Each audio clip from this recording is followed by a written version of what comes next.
이 구역 주식 고수들이 한데 모였습니다. 오직 한 명만이 왕좌에 오를 수 있는 수익 배틀 3장에 오신 여러분 환영합니다. 안녕하세요. 진행의 이현재입니다. 오늘 시장 분위기 좀 다소 심심했죠.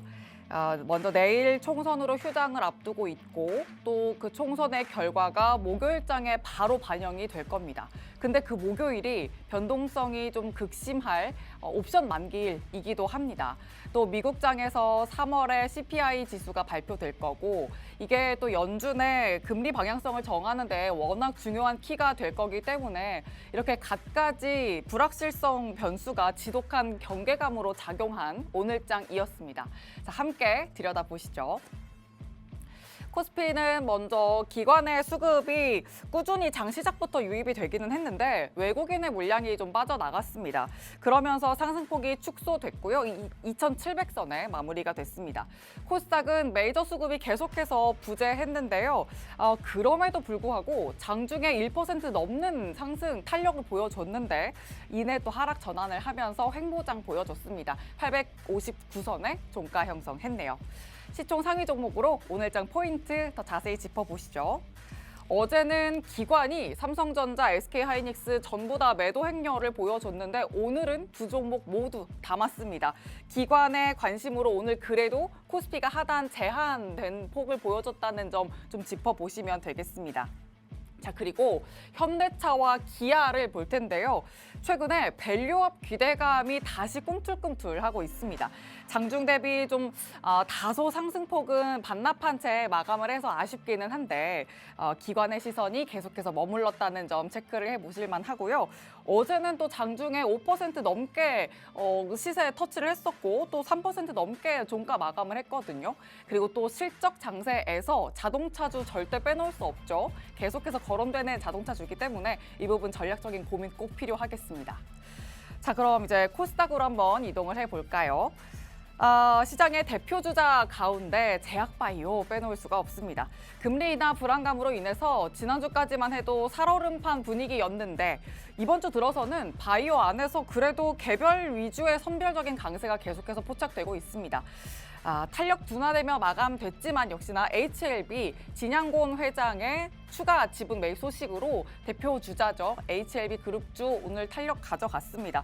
자, 그리고 어제도 언급을 해드렸던 MSCI 편입 기대가 묻어있는 알테오젠 오늘 7% 가까운 추가 시세 더 담아갔네요. 그리고 HPSP는 수급이 들어왔는데 시세에는 반영이 좀 안 됐습니다. 그 부분 좀 아쉽긴 한데 반도체 장비 중에 최근 계속해서 시세가 좋았던 유리기판 오늘은 좀 대체로 약했는데요. 이오테크닉스는 역시나 또 5% 가까운 상승 탄력 챙겨갔습니다. 그리고 또 중소형주 중에서는 기가비스가 또 개별 이슈로 모멘텀 안고 기관 수급도 들어왔고요. YC캠, 캠트로닉스 역시나 외국인의 관심 받아갔다는 점도 체크해 드릴게요. 자, 최근에 실적 장세가 좀 눈에 띄고 있습니다. 그렇다면 여기에 어떤 재료를 더해서 우리 포트폴리오를 좀 더 단단하게 채울 수 있을까요? 저희가 세워드리겠습니다. 이 시간 통해서 종목별 옥석 가리기 해 나가실 수 있고요. 또 가격 전략도 상세하게, 더 꼼꼼하게 세워가실 수 있습니다. 다시 보기도 가능합니다. 팍스탁 유튜브 채널 들어오시면 되고요. 좋아요, 구독, 알림 설정도 해주시길 바랍니다. 자, 그럼 지금 바로 주식고수의 강펀치 키워드 만나보시죠.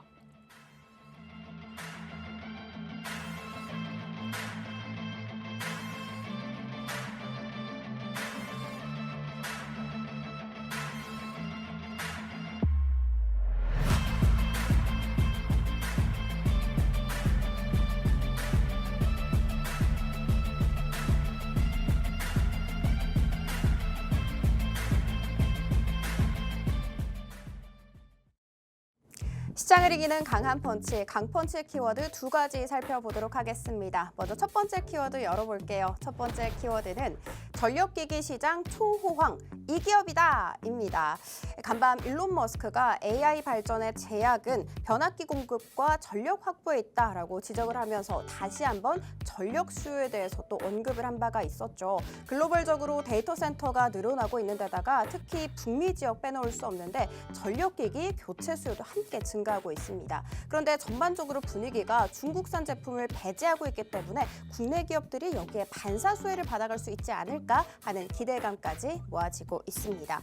오늘 국내 증권사에서 효성중공업에 대해서 긍정적인 리포트를 내놓은 바가 있었더라고요. 고압 제품 비중이 높기 때문에 경기 침체 영향이 거의 없을 것이다라는 이야기를 꺼내놨는데 효성중공업 우리 멘토님이 이미 과거에 편입을 해주셔서 큰 수익을 내고 있는 종목이기도 하죠. 오늘도 보이시는 것처럼 3.7% 상승 마감했습니다. 그리고 또 다른 전력기기 대장이라고 할 수 있는 것은 역시나 HD 현대일렉트릭 꼽을 수가 있는데 올해 사상 최대 실적을 내놓을 것이다라는 이야기가 퍼지면서 오늘 5% 강세 마감했습니다.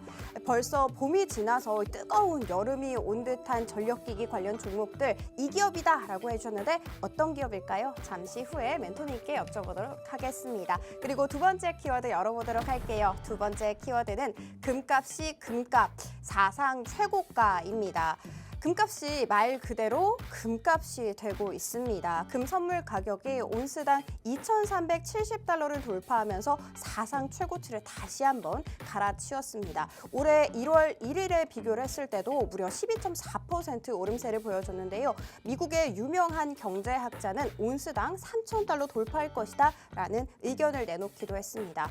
대표적인 안전자산이라고 볼 수 있는 금, 그리고 위험자산이라고 볼 수 있는 주식, 이것이 함께 고공행진을 하는 것은 사실상 이례적입니다. 그런데 이런 현상이 나타나는 이유 3가지 정리해봤습니다. 먼저 첫 번째 이유는요. 금값이 장기간 우상향을 하고 있는 데다가 분산 투자 매력도가 올라갔고 여기에 투기 수요까지 함께 가세를 하고 있기 때문입니다. 중국 인민은행은 미국의 국채 대신에 금 보유량을 크게 늘리고 있습니다. 심지어 보이시는 것처럼 17개월 연속입니다. 그리고 두 번째, 지정학적 리스크가 지속되고 있는 데다가 올해는 바로 슈퍼 선거의 해이기도 하죠. 이 점도 꼽을 수가 있고요. 그리고 마지막은 역시나 공급망 악화에 있었습니다. 아시아 그리고 아프리카 강산에서 금채굴이 어려워지게 되면서 또 공급에 제약이 생기게 된 것이죠. 이렇게 3가지 이유 한번 정리를 해봤고요. 주가 흐름도 살펴봐야겠죠. 대표적인 종목 바로 엘컴텍은 올해만 들어서 25% 급등세를 보여주기도 했고요. 그리고 금현물 ETF 역시도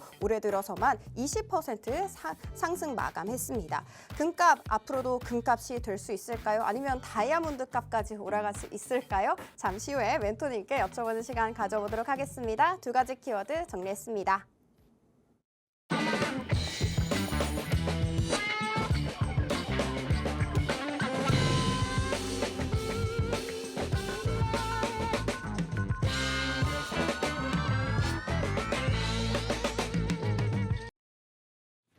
수익 배틀 쌈장 본격적으로 시작됐고요. 오늘은 팍스탁의 명승부사 양진혁 멘토와 함께합니다.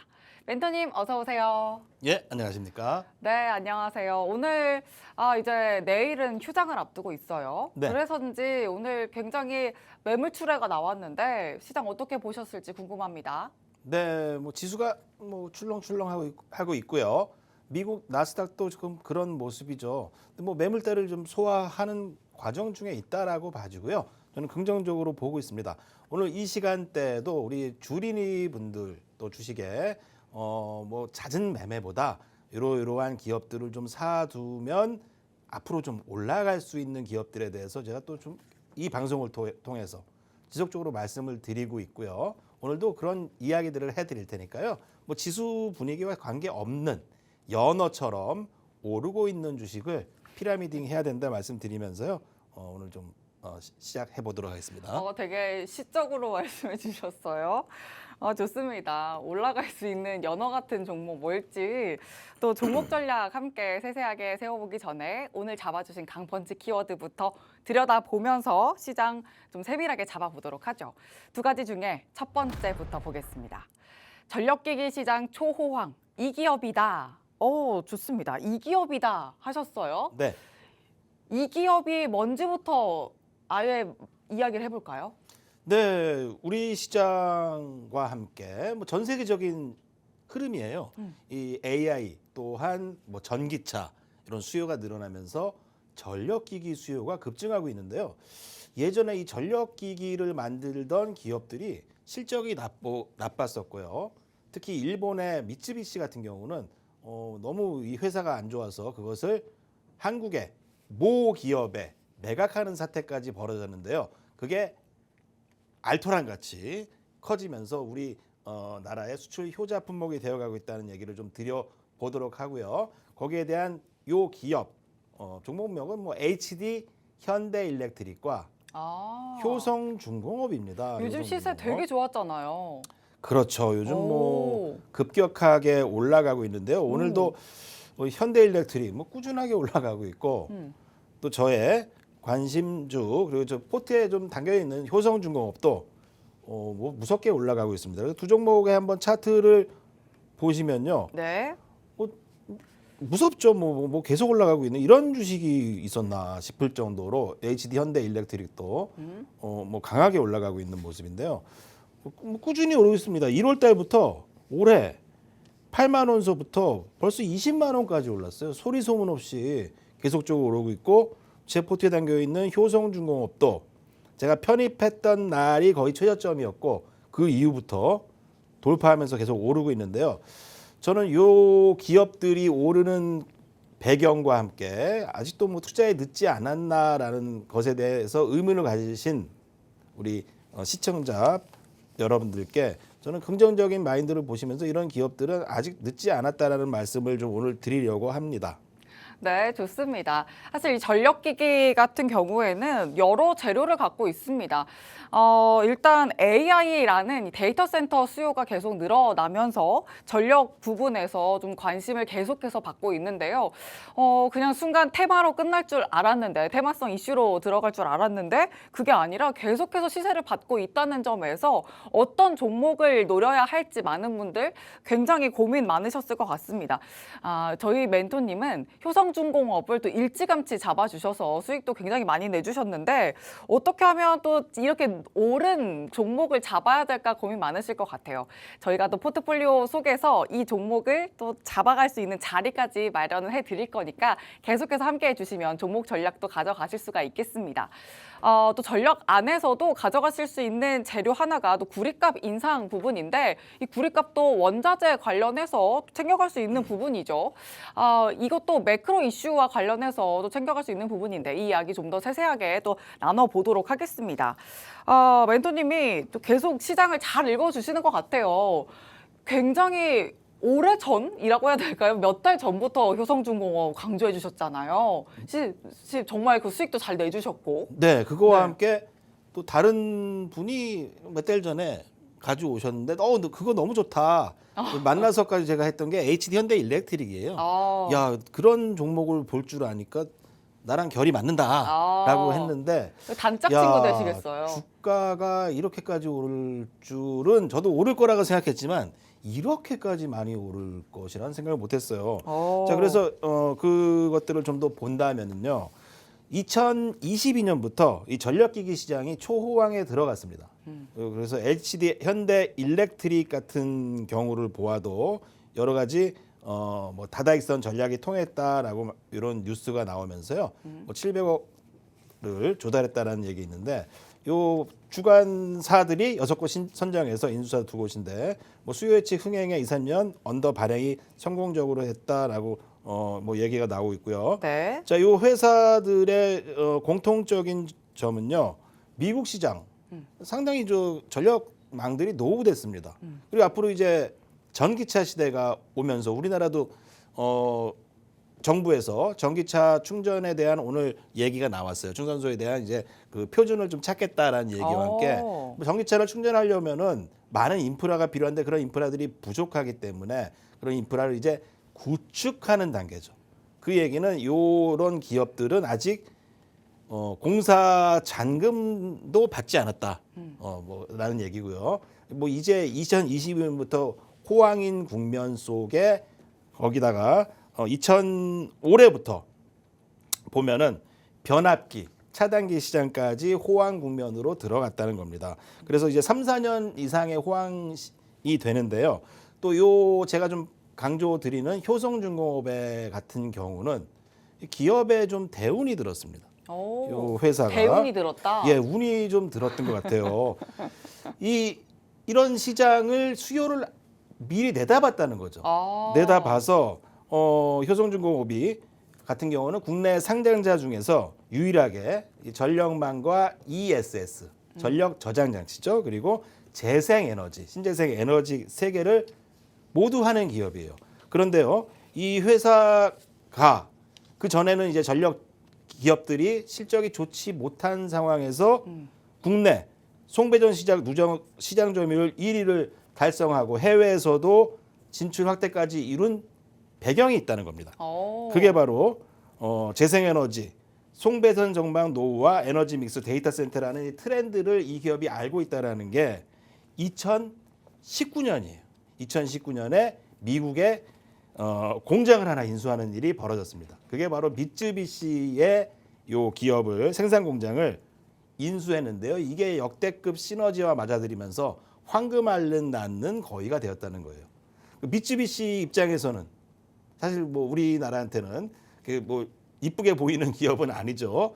그쵸? 상당히 배 아픈 일이죠. 한국의 그 공장을 빼앗겼으니까. 그래서 저는 이제 그런 것들을 좀 보고 뭐 효성중공업이나 현대일렉트릭을 투자를 계속적으로 말씀을 드렸던 것이고 오늘도 올라가고 있습니다. 저는 이 기업들이 많이 올랐음에도 불구하고 이 사업 자체가 아직 호황 국면에 있고 또 이제 약삭 빠른 분들, 눈치가 빠른 분들이 벌써 누가 사서 주가를 올리고 있어요. 주가를 막 계속적으로 사서 땡겨 올리고 있는데요. 그럼에도 불구하고 PER 규모로 보면 아직 뭐 7배, 8배 정도로 저평가 국면이라는 겁니다. 그래서 저는 요 상승 주가의 상승이 단기간에 끝날 것 같지 않다. 뭐 크게 내릴 이유는 없고요. 앞으로도 좀 더 요 송배선 관련해서 앞으로 이런 기업들이 실적적인 요즘에 저 주가 찾기가 어렵잖아요.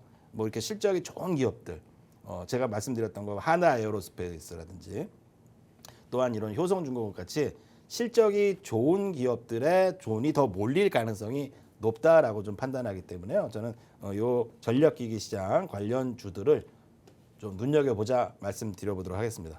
좋습니다. 전력기기는 AI에서 파생된 또 하나의 또 투자 아이디어라고 보시면 더 좋을 것 같은데요. 일단 전력이라고 하면 여기에서 이 전력을 또 저장하는 시스템도 주목을 같이 받고 있다는 점도 투자 키포인트로 잡아주셨고요. 또 하나는 전기차 시장이 캐즘을 겪고 있는데 이 캐즘을 벗어나기 위해서는 가장 먼저 구축돼야 할 부분이 전기차 충전소입니다. 이 충전소도 역시나 인프라 구축을 하는 데에 주목받을 종목이 효성중공업이라는 점도 좀 더 좁혀서 전략적인 부분도 말씀해 주셨습니다. 종목 전략은 어떻게 세워가면 좋을지 저희가 다음 순서에서 또 말씀드릴 거니까 계속 집중해 주시면 되겠습니다. 자, 저희 첫 번째 순서에서 또 이렇게 짚어봤는데 하나 질문 드리고 싶은 게 네. 좀 더 앞 단계로 가자면 네. 이렇게 전기 수요 관련해서는 원전 관련해서는 좀 어떻게 보실지 궁금하거든요. 가장 필요한 건 결국 그럼 전력 수요 관련해서인데 그 수요를 더 늘리려면 원전 관련주에 대해서도 관심을 좀 가져봐야 되지 않을까요? 그렇죠. 원전도 저는 중요하다고 봅니다. 신재생 에너지로 뭐 태양광으로 많이 요즘 가고 있고 또한 다른 뭐 모색을 하고 있는데 사실 원자력만큼 가성비가 좋은 게 없어요. 근데 이제 환경 문제도 있는 것이고 여러 가지 또 여야 간의 뭐 정점도 있기 때문에 뭐 바로 뭘 증설한다거나 하는 것들이 쉽지 않은 부분입니다. 근데 보시면은 그 이제 일본에서의 후쿠시마 그런 사고를 보다시피 그런 좀 불안한 마음이 있는데 사실 우리나라 서해 옆에 이 중국 옆에 바로 여기 중국 가까운 중국에 원자력 발전소가 수십 기가 있어요. 이 봄철에 황사 불면은 거기 하나 터지면은 한국 뭐 위험한 것은 마찬가지인데요.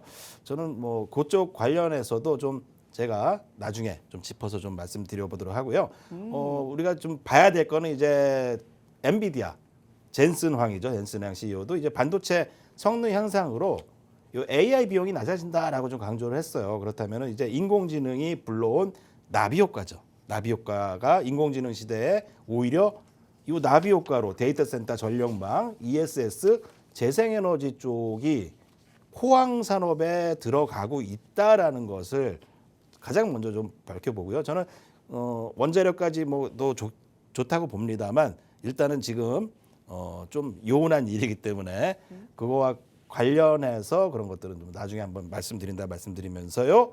저는 ESS 재생에너지 쪽에 대표 기업들을 아직도 투자에 늦지 않았다 이렇게 좀 마무리하도록 네, 하겠습니다. 좋습니다. 그럼 늦지 않은 자리도 저희와 함께 전략 세워보시면 좋겠습니다. 자, 그럼 두 번째 강펀치 키워드 보도록 하죠. 두 번째는 금값이 금값. 사상 최고가 이렇게 또 잡아주셨네요. 네. 맞아요. 금값이 정말 금값이에요. 아니, 여기에서도 투자 아이디어를 가져갈 수 있을까요? 그렇죠. 뭐 금값 관련주도 있을 수 있기도 하고요. 뭐 방송 아까 전에 소개시킨 종목은 많이 올라갔는데요. 금 가격이 예전에 뭐 5만 원, 6만 원 했던 시기도 있었어요. 근데 사람들이 앞으로 금값이 10만 원이 넘어갈 거야 하라면은 이제 금값이 5만 원이었던 시대에 살던 사람들이 에이 말도 안 되는 소리라고 하잖아요. 근데 얼마 전에만 해도 뭐 2, 30만 원에서 금값이 40만 원 될 거야 그러면 에이 설마 말도 안 되는 소리 하는데 계속 그렇게 되어가고 있다는 거예요.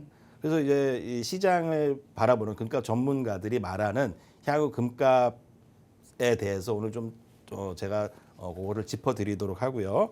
이거 관련해서 우리 주식 시장도 좋지만 이런 뭐 ETF도 있고 여러 가지 투자할 방법들이 있습니다. 그런 것들을 다변화해서 좀 투자하는 것이 좋다. 저는 항상 강조드리는데요. 뭐 주식도 아니지만 지금 많은 분들이 금값이 올라서 돌반지 꺼내서 팔려 그런데요. 지금 팔 때가 아닌 것 같아요. 예. 아직 아니다. 아직 아니다. 오. 지금 팔 때가 아니라 아직은 묵혀둘 때다. 네, 오히려 사야 된다. 그 이유 이유를 좀 말씀드려 보면요. 일단 왜 올랐는지부터 볼까요? 그렇죠.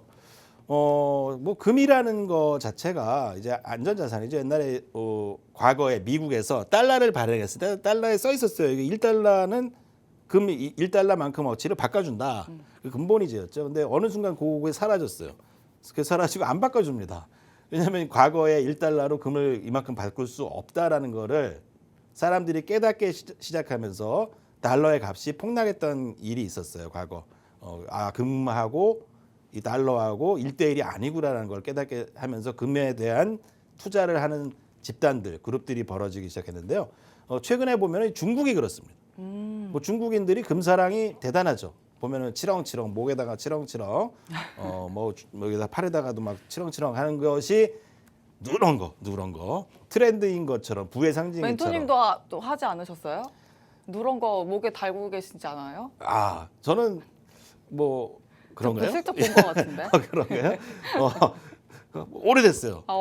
저도 사실은 목에 하나 있는데 네. 저 금값이 오를 거라 생각하고 예전에 사둔 거예요. 예전에. 계속 달고 계셔야겠네요, 아직은. 예전에 사둔 겁니다. 저는 금값이 오른다라고 봤기 때문에 사둔 것이고요. 그거와 함께 이제 글로벌 타임즈는 금 보유 자산 증가는 글로벌 시장의 이제 불확실성이 증가하고 있잖아요. 그런 가운데 이 중앙은행들 전 세계 중앙은행들이 여러 가지가 있잖아요. 근데 그것을 이제 중국 정부의 은행이 먼저 부추겼습니다. 중국 같은 경우는 미국에 요즘에 저한테 많은 분들이 물어보세요. 미국 채권 사는 게 어떠냐라는 질문도 하고 계시고 그러는데 저는 글쎄요라고 말하거든요. 중국 정부 같은 경우는 이제 채권을 오히려 팔고 있습니다. 미국의 채권을 팔고 있고 그것으로 금을 매입하고 있다라고 좀 봐지고 있고요. 미국 재무부에 따르면 중국의 국채 보유액이 1월 기준 전달보다 186억 달러 감소했다라고 나왔고요. 2022년 4월 이후 미국 국채 보유액을 줄이면서 이 금에 대한 매입을 더 늘리고 있는 것이 좀 전 세계 다른 국가들이죠. 국가 은행들도 그것을 좀 부추기고 있다. 우리도 사야겠네라는 분위기가 일면서 금값이 올라가고 있는 배경입니다. 좋습니다. 이렇게 금값이 오르고 있는 배경에 대해서 설명해 주셨는데 그렇다면 우리도 이에 동참을 해야 되는 건지 많은 분 궁금하실 것 같거든요. 어쨌든 멘토님은 더 오를 거다라는 전망을 계속 주고 계시는 거잖아요. 그럼 그렇죠. 어떻게 우리도 이에 더 오를 금에 또 투자할 수 있는지 투자 관점이 많이 궁금하실 것 같아요. 네. 이 역대적으로 살면서 인류가 살아오면서 금값이 좀 조정이 있었던 경우는 있어도 길게 보면 한번 값이 오르면 내려가지를 않았어요. 계속 올라가죠. 우리 물가도 마찬가지죠. 한번 물가가 오르면요. 그거 안 내려갑니다. 김밥이 1,000원 했던 시대로 안 돌아간다는 겁니다. 자, 그래서 금에 대한 투자를 좀 관심 있어 하시는 분들도 있는데 뭐 5가지 방법이 있습니다. 골드바를 직접 사시는 거. 근데 이거 문제가 있죠. 사고 팔 때 너무 차이가 나잖아요. 이거는 매우 좋은 방법이 아니다 말씀드리는데 그래도 뭐 아주 옛날에 사두셨다면은 더 장기를 본다면은 그것을 선호하시는 분도 있을 것이고요. 또한 이제 골드 뱅킹, 또 KRS 금 현물 거래가 있고요. 뭐 가깝게는 우리 HTS 상에서도 제가 일본 토픽스를 여기 포트에 담아놓은 것처럼 금 ETF도 존재합니다. 잘 찾아보시면은 ETF들이 많이 있으니까 그런 것들을 이제 소량 좀 묻어두는 것도 저는 지금 이제 금값이 더 올라가야 할 이유를 좀 말씀드리겠는데요. 사두시는 것이 좋지 않나 말씀드리면서요. 자, 이제 이 금에 관련돼서 전 세계 석학들이 얘기가 나오고 있습니다. 어떤 시나리오든 금값은 상승할 가능성이 높다라고 석학들이 얘기를 하고 있는데 제가 얘기하는 게 아니라 박사들이 얘기하고 있습니다. 그거는 이제 중앙은행 금매입 확대에 금값 상승이 이끌어지는데요. 최근에 AI 열풍이 좀 불잖아요. 네. 그럼 사실은 이제 스마트폰이나 뭐 이런 데도 금이 들어가요. 반도체에도 다 금이 들어갑니다. 그런 수요가 더 늘어나고 있고요. 또 지정학적 리스크, 또 불확실한 거시 경제 속에서 금에 대한 수요가 늘어난다라고 봐지는데요. 이래서 보면요, 월스트리트 저널에 따르면은 요 금값 상승을 이게 아주 안 좋은 시나리오로 봐도 10% 이상 오를 것이다라는 시나리오와 함께 만약 주식 시장이 좀 안 좋아진다라면은 20%까지도 추가 상승한다라는 의견이 있습니다. 그만큼 지금 금에 대한 수요와 관심이 좀 폭발적이기 때문에 저도 한번 이 주제를 담아봤고요. 결국 뭐 더 오를 수밖에 없는 물건이다라고 생각하시면서 과거 이제 금 IMF 때 금을 이제 많이 이렇게 많이 오래전인데요. 오래전이죠. 금모으기 운동 말씀하시는 모아서 거예요? 팔아버리신 분들은 지금까지 갖고 있었다면 엄청 벌었을 텐데. 그래서 그런 안전자산들은 그냥 뭐 어려운 나라의 애국자가 되셨지만 뭐 다시 한번 좀 관심 두는 게 좋지 않나 이렇게 좀 말씀드릴게요. 대표적인 안전자산이 또 금이기 때문에 시장이 좋아도 안 좋아도 오를 수 있다는 게 또 금이라는 점이 참 아이러니합니다. 안 좋아도 15%, 시장이 안 좋으면 20% 오를 거고 안 네. 좋아도 10%는 오를 거라는 전망을 또 주셨어요. 자, 그러면 이 금 관련한 또 관련주가 있잖아요. 네. 엘컴텍이 대표 관련주인데 엘컴텍을 통해서 좀 이 금 관련한 이슈의 시세를 한번 확인하고 또 강펀치 키워드 마무리하죠. 네. 엘컴텍 시세 볼까요? 엘컴텍이 뭐 금값이 오르면서 최근에 뭐 바닥에서 좀 올라오고는 있는데요. 어제 뭐 24% 오르고 오늘 좀 추세를 좀 만들고 있는 모습입니다. 이제 금값이 오르면서 이런 기업들도 좀 오르고 있는데요. 또 대표적인 것들이 또 고려아연이죠. 고려아연. 뭐 그런 종목도 이제 대바닥을 만들고 이렇게 뭔가 일목에서 구름대에 좀 진입하고 있다면은 이 주가들이 그동안 많이 못 갔고요.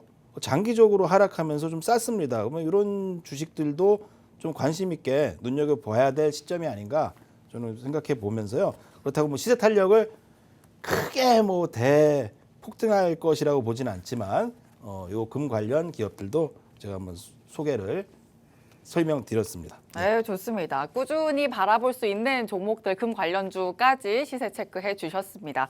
자, 이렇게 두 번째 강펀치 키워드는 금값이 금값 사상 최고가 관련해서 사상 최고가를 경신했다는 점까지 또 매크로적인 부분 넓게 짚어드렸습니다. 요즘 정말 시장 안에서 짚어볼 부분 많은 것 같습니다. 그렇기 때문에 시장의 대응 전략 세우기가 더 어려운 것 같은데 저희와 함께 하시면서 또 전략 더 든든하게 세워보시면 좋겠습니다. 자, 이제 다음 순서로는 종목에 대한 부분으로 더 세밀하게 전략 수립해 볼 텐데요. 그 전에 상황실 들렀다 오겠습니다. 장은혜 캐스터 나와주시죠. 네, 더 강해진 수익 배틀 쌈장, 더 강해진 포트폴리오부터 살펴보도록 하겠습니다. 어제 출연을 해주셨던 이정호 멘토님, 주성 엔지니어링 편입하겠다 해주셨는데 여전히 잘 편입이 됐고요. S트래픽 같은 경우에는 손절가 하향해 주셨습니다. 반면에 HPSP 오늘 매도 처리가 됐지만 그래도 Y렉 같은 경우에는 오늘 장중에 8% 넘는 강한 상승 탄력 가져갔습니다. 자, 다음 분 살펴볼게요. 이주호 멘토님이신데요.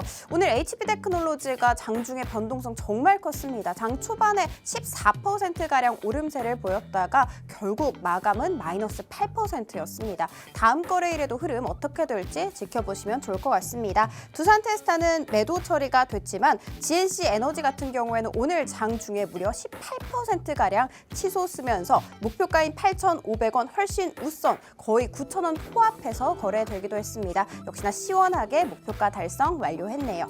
자, 그리고 이동훈 멘토님 일단 딱 보이시는 것처럼 전 종목 빨간불이구나 바로 떠오르실 것 같습니다. 원택 같은 경우에는 어제 6%대 낙폭을 기록했는데 오늘 그 하락분을 모두 다 되돌려 놓으면서 빨간불 전환 성공했고요. 그리고 현대로템 빼놓을 수가 없겠죠. 이제 곧 실적 시즌입니다. 현대로템이 증권가의 전망치보다 훨씬 더 좋은 실적을 내놓을 것이다 라는 이야기가 나오면서 장중에 두 자릿수 상승률 보였는데요. 역시나 목표가 달성 오늘 모두 다 성공한 모습이었습니다. 자, 다음 분 살펴보도록 할게요. 바로 진짜 주식팀이신데요. 제약바이오가 오늘 그래도 전반적으로 좋은 흐름을 보여줬죠. 한국 BNC, 유바이오로직스 모두 다 강세로 마감했는데요. 특히 유바이오로직스 같은 경우에는 장중에 3% 넘는 꽉 찬 양봉으로 마무리가 됐습니다.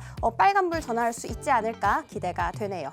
자, 그리고 명승부사 양진혁 멘토님은 이제 효성중공업 빼놓을 수가 없을 것 같습니다. 정말 천장실종이죠. 일론 머스크의 재언급으로 인해서 오늘도 3.7% 넘는 강세 이어갔고요.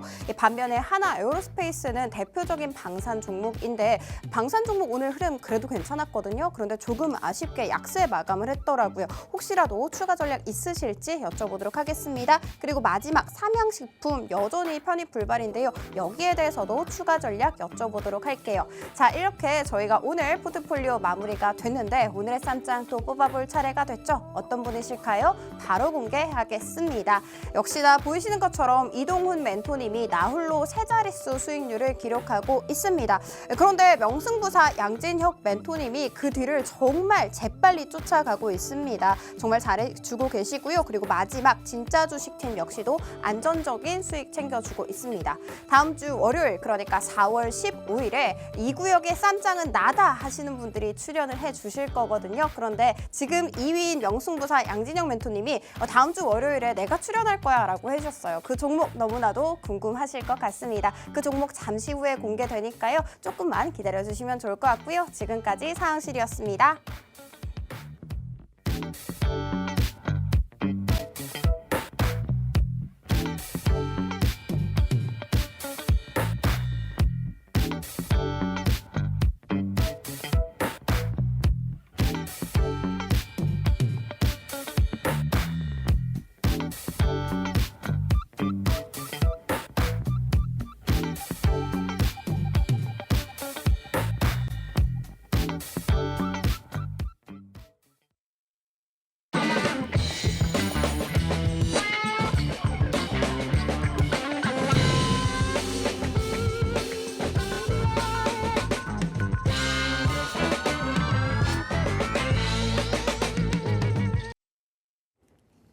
수익 배틀 쌈장 팍스탁의 명승부사 양진혁 멘토와 함께하고 있습니다.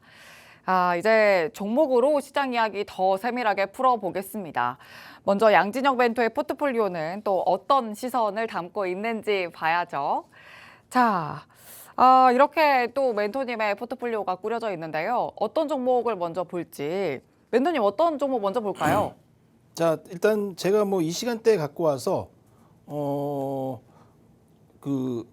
우리 이동훈 멘토님이 수익을 많이 보고 있는 게 제가 좀 들고 왔던 현대로템입니다. 오늘 현대로템 또 많이 실적 올랐어요. 전망 좋게 나와서 예. 장중에 뭐 9%대까지 갔던 걸로 제가 기억하는데. 네, 저는 이 편입이 몇백 원 차이로 안 되었는데요. 뭐 실제로는 이렇게 보시면 수익 인증들이 많이 올라오고 있습니다. 뭐 하나 에어로스페이스도 오늘 저는 포트에서 좀 마이너스를 기록하고 있지만 실질적으로 60% 이상 크게 좀 올랐고요. 효성중공업은 요 시대 요거보다 더 올랐겠네요. 자, 저는 이 두 기업을 지난 요 방송에서 말씀드렸고 편입이 좀 안 됐어요. 하나에어로도 200원 차이로. 근데 두 달 전부터, 세 달 전부터 꾸준하게 요 기업 두 기업은 실적이 폭증한다라고 말씀드리면서 장기적으로 주가가 올라갈 수밖에 없다라고 좀 조언을 드렸는데요. 우리 주린이 분들은 이제 주식 이슈 단타거리보다 실적이 폭증하게 되면서 기업 실적이 많이 나오면서 외인기관 수급이 들어와서 주가가 올라가는 기업들을 투자하셔야 됩니다. 자, 그래서 저는 일단 효성중공업도 아까 좀 말씀드렸는데요. 지난달에 이어 이번 달도 좀 올라가고 있습니다만 아직도 뭐 매출액이나 세전 순이익이 증가세가 이제 뭐 전력기기 시장이 좋아지고 있으면서 이제 시작인 국면이기 때문에 전 장기적으로 전에 목표치를 40만 원까지 늘렸는데요. 뭐 이번 주 이후에 뭐 끝나니까 뭐 한 달 더 한다면은 좀 100% 이상 넘어갈 거라고 봅니다만. 근데 시즌 3 나오시잖아요. 예, 근데 그럼 이제 시즌 3에서도 이 종목 담아주실 건가요? 좀 조정 나오는 자리가 있다면은 담아보도록 하겠습니다. 이거와 관련해서 또 이제 다른 파생되는 종목들도 있으니까요. 뭐 그런 기업들은 저는 우상향하고 있다라는, 시장은 이렇게 올라가는 기업들이 존재한다. 하지만 이제 투자자들이 잘 못 찾는 거죠. 그런 것들. 조정 구간은 어느 자리쯤 될 거라고 보시는지 차트 보면서 좀 분석해 주실까요? 글쎄요, 요 주식은 뭐 이제 계속 올라가면 올라갔지. 그렇게 뭐 내려갈 이유가 없고요. 월봉을 보면은 보면은 이제 기회가 있죠. 보면은 이제 많이 오르면은 월봉입니다. 한 달, 두 달, 세 달, 네 달, 다섯 달, 여섯 달 쉬고 두 달에 급격하게 올라갔죠. 한 세 달까지는 오르고 나면 좀 쉬어가는 구간이 좀 나오겠지만 다음 달도 저는 양봉 마감할 것으로 좀 보기 때문에. 그럼 뭐 가격 조정보단 기간 조정 정도를 받아갈 거다 이렇게 보시는 걸까요? 그거 뭐 주가에 대해서 100% 이거를 뭐 전문가가 예측할 수는 없죠. 그래서 많은 석학들도 이 주가에 대해서 뭐 시계추와 같다라고 말들을 하고 박사님들이. 있으니까요. 시계추와 같은 게 주가인데요. 저는 이제 실적이라는 측면을 바라보면서 이제 시청자분들이 납득할 수 있는 이 회사의 기업의 실적이 매우 좋아진다. 그래서 주가가 더 올라간다라는 의견을 좀 드리는 겁니다. 그래서 그렇게 투자를 해서 성공을 좀 하고 있죠. 근데 아직은 뭐 이제 뭐 이 실적적인 것들이 초기 국면이니까요. 예전에 아모레퍼시픽이라는 회사가 20만 원, 10만 원이었다가 200만 원까지 올랐습니다. 제가 그 당시 이 아모레퍼시픽 중국인들이 한국에 엄청나게 오면서 아모레퍼시픽이 폭증할 것이다 했는데 그 당시 그게 주도주였고요. 시장은 그 시기에 주도주가 항상 있습니다. 저는 이 종목은 HD 현대일렉트릭과 이 종목은 시장 주도주기 때문에 저는 뭐 쉽게 조정이 온다 하더라도 뭐 크게 오지 않을 것이다 말씀드리면서요. 그렇게 마무리하도록 할게요. 네. 효성중공업 계속해서 바라볼 수 있는 종목이라고 주셨고 이미 한 번 더 목표가 상향 조정을 해주셨거든요. 지금 상향 조정해 주신 목표가 그대로 홀딩 전략까지 주셨습니다. 지금 실적 장세 눈에 띄고 있다. 제가 또 앞서 오프닝에서 말씀드렸는데 그렇게 실적 장세로 가져갈 수 있는 종목이라는 점도 실적이 또 어떻게 눈에 띌 수 있는지 그 재료도 함께 더해서 가져가 보시면 좋겠습니다. 효성중공업 이렇게 리뷰해 드릴게요. 자, 다음 종목 보겠습니다. 네. 밑에 있는 SK 하이닉스 볼까요? 네, 오늘 삼성전자는 파란불 마감했는데 SK 하이닉스는 또 빨간불 켰거든요. 둘 다 수급은 기관 수급 들어왔는데 SK 하이닉스만 또 빨간불을 켰어요. 시세 더 받아갈 수 있을까요? 이 기업을 제가 뭐 조금 저의 차트를 보는 눈으로 본다면요. 네. 100% 차트가 맞다 볼 수 없지만 여기 보시면은 일정한 패턴이 있습니다. 제가 그런 패턴들을 좀 지켜보자라고 말씀드리는 거는요. 이 주가가 많이 오르고 주죠. 한 주 크게 오르면 한 주 쉬어요. 조정 왔죠. 그리고 한 주 크게 오르면은 한 주 쉽니다. 이 계단식 상승이라고 보는데요. 이 계단식 상승 쉬고 한 주 두 주 오르고 한 주 쉬고 그러면 지금 어떤 자리냐? 저는 이 하이닉스는 뭐 더 오를 수밖에 없는 회사라고 보고 있고요. 한 주 쉬었기 때문에 이번 주나 다음 주부터는 이제 상승을 다시 해야 됩니다. 요 목표치가 좀 늘어나고 있고 만일 주가가 내려온다면요. 이렇게 만약 하이닉스가 목표치는 늘어나고 있는데 주가가 많이 쉬어서 못 가고 몇 주를 많이 내려왔다라면은 그 이후에 보통 이렇게 급등으로 올라가는 경우가 많거든요. 지금 뭐 시장의 주도주의고 외인 기관 뭐 핵심 사들이고 있는 기업이니까 또한 이제 AI 시대, 인공지능 시대. 이 하이닉스의 저는 모멘텀이 바뀌고 있다. 회사가 그전에는 저는 성장성이 없다고 봤습니다. 하이닉스 뭐 성장성 있겠어 했는데 그게 아니라 이게 인공지능 시대가 오면서 이 성장성이 다시 부각되고 있는 초입 구간이다라고 말씀드리면서 뭐 장기적인 수익 뭐 꾸준하게 좀 가져가시려면요. 좀 지그시 보유하는 전략이 좋을 것 같다. 그러면 조정 시 매수 관점으로 그렇죠. 보세요. 예. 이제 반도체주는 경기 민감주가 아니라 대표적인 성장주로 탈바꿈하고 있습니다. SK하이닉스 조정시 매수 관점까지 주셨고 홀딩 전략으로 리뷰 마무리할게요. 자, 그럼 다음 종목은 또 그 아래에 있는 한화 에어로스페이스 볼게요. 네. 왜냐하면 또 이 종목도 역시나 실적을 챙겨가는 종목인데 앞서서는 또 함께 하시는 분들은 수익을 챙겨가는 전략을 계속 챙겨주고 있다. 네. 또 리뷰를 해주셨지만 포트폴리오 속에서는 또 우리 배틀 룰이 있기 때문에 네. 파란불을 켜고 있거든요. 네. 그래서 전략을 또 추가 전략 챙겨주셔야 될 것 같아요. 네. 최근에 좀 급등을 하고 이렇게 조정이 났어요. 제가 나오는 날이 수요일이었는데 저는 사실은 이제 매수가를 깔아 놓았는데 이게 지난주에 또 그렇죠. 챙겨주셨잖아요. 예. 제가 매수가를 한번 말씀드렸던 게 14만 원이에요. 14만 원. 초창기에. 아, 초창기에. 예.